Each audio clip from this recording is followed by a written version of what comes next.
This clip is brought to you by SaveWithConrad.com.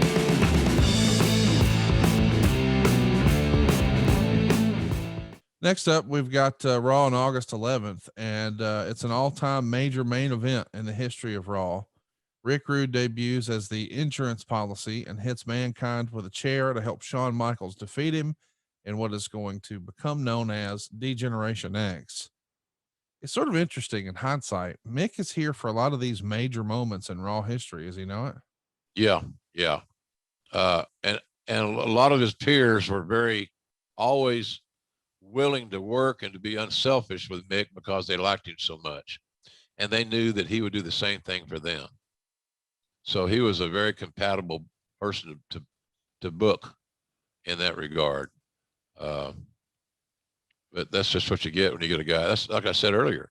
You want the guys like that in your locker room. Right. You want guys like that, Conrad, talking to the young talent. Don't get too down about your push and all this other horse shit. Come on. And Mick was just a great motivator. I think he took a lot of that from his father, being a coach and a teacher. He was an educator. And I think Mick took pride in that aspect of his game. Let's keep it rolling here and talk about the next week on Raw. It's another milestone main event. Longtime enemies, The Undertaker and Mankind, team up to take on Triple H and Shawn Michaels. And that leads to Shawn absolutely destroying The Undertaker with a chair. And Taker is bleeding big time. This is, it feels like Raw is hitting a groove here in the summer of '97. Would you agree? Yeah. It's fun to go to work every week. Because guys that were seeing, like, the DX thing, for example, just using that as one example, they were getting a new lease on life. It wasn't like Road Dogg and Billy Gunn were two young kids. They'd been around. They'd paid their dues.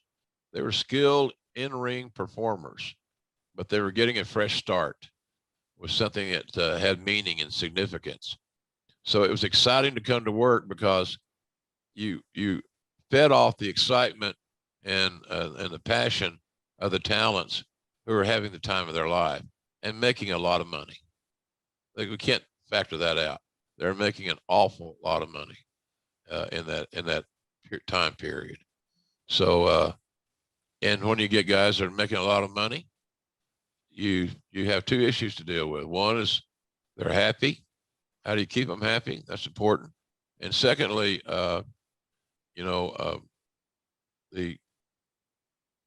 they start worrying about when's it going to end. Right. It's inevitable. So you got to deal with that too. So if they're not booked like they perceive they need to be booked on this TV, or they perceive that this next job is going to hurt them in a major way, you got to deal with that stuff. And again, they still talking off the ledge cliche again. But I enjoyed it, man. We were having so much fun, and we're allowed some creative freedom. Lawler and I had some creative freedom. There was a time there where Vince is so involved in these new characters and getting all this stuff done that he was not in our ear incessantly. He got worse, and some dealt with it and some couldn't. I was lucky enough that I could deal with it. And so I don't know why that is, but I've always said, I was raised by a guy that was harder on me than Vince ever was, and he was my father. So I toughened up. Look, I'm making good money, man. It sure as shit beats hauling hay and cutting wood in Eastern Oklahoma farm. Agree. Right? Yeah. So that's kind of how I approached it. I love that time. It was so exciting to see the talents. It's funny, Conrad, in that era, we had very little tardiness of talents reporting to work. Yeah. Everybody wanted to be there. They wanted to be there. Didn't want to miss a damn thing. Yeah. And the earlier they got there, the earlier they had the opportunity to talk to a writer or Vince or whomever it may be about the creative. So, we've done a nice job in talent relations, I think, of making sure that they were paid well. They're getting their fair share. Hell, even the referees were making more money than they ever made in their life. Right. The agents, you know, Jack Lenz had been there for frigging ever. So that was these payoffs are the best I've ever gotten since I've worked here. I took care of the referees and I took care of the agents, and consequentially, they went above and beyond to deliver. And look, that's the simplest formula in the world. You know that. You pay your people, they're going to do good work for you. Yeah. It's not hard. I get it. It's a wrestling podcast, but he's saving us money on our mortgage. Do you really trust this process? The reviews don't lie. 5-star review after 5-star review. We make it fast, we make it easy, and it's no cost or obligation. Give us a shot to earn your business. I'm telling you, you'll be glad you did, especially if you like keeping more of your own money. You don't need perfect credit or money out of your pocket, so what are you waiting for? Hurry to savewithconrad.com. This clip is brought to you by SaveWithConrad.com.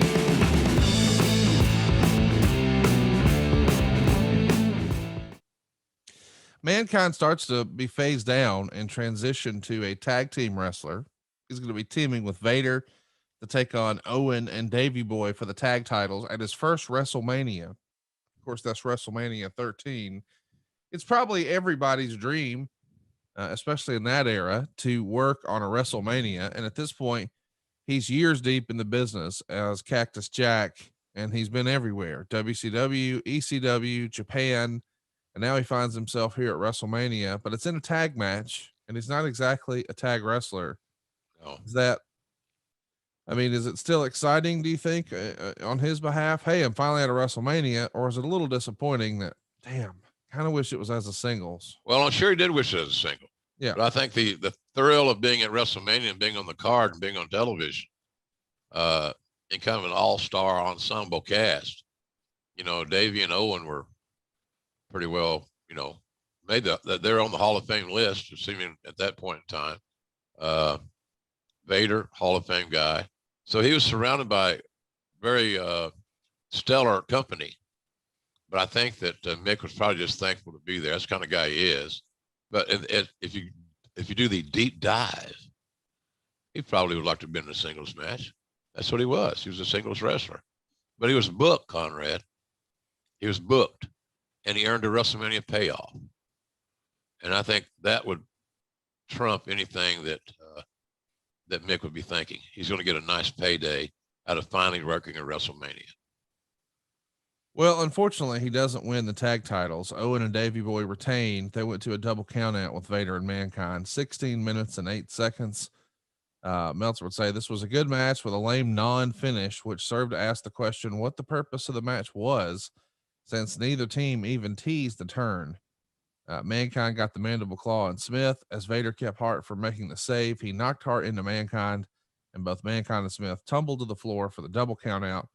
2.5 stars. You know, this, I understand Dave asking, hey, what's the point of this? But at the same time, the point of this is let's get as many guys a WrestleMania payday as we can first. And Bingo. foremost. Yeah. That's right. Yeah. And you got 4 good men paydays that all contributed during the year and deserved to be on that show. I'm not crazy about the finish either. I don't, unless you're returning it, unless you got a long-term program that you got planned and you need another brick in the wall, as Pink Floyd might say, and gets you down the road a little farther to continue this storyline.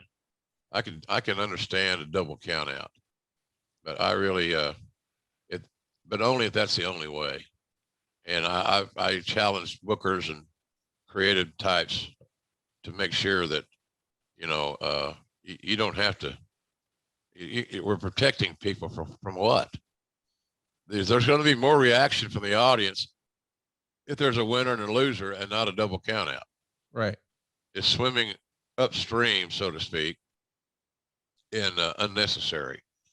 But be that as it may, that's the only downside I can see of that situation. If that had a hot finish, that match would have got another star or so, I think, on the Meltzer scale, if that matters to people. So I didn't like the finish, but I like the fact all those guys are getting payoffs and getting on the show. Hey, it's Conrad Thompson. Thanks for checking out the podcast here on YouTube. Be sure to hit the subscribe button and the notifications bell so you get a notice anytime we upload some new content. And go save yourself some money right now. If you're in a 30-year loan or you have credit card debt, it's not a matter of if I can save you money, it's a matter of how much. Find out right now for free at savewithconrad.com. Hey, it's Conrad Thompson. Thanks for checking out the podcast here on YouTube. Be sure to hit the subscribe button and the notifications bell so you get a notice anytime we upload some new content. And go save yourself some money right now. If you're in a 30-year loan or you have credit card debt, it's not a matter of if I can save you money, it's a matter of how much. Find out right now for free at savewithconrad.com.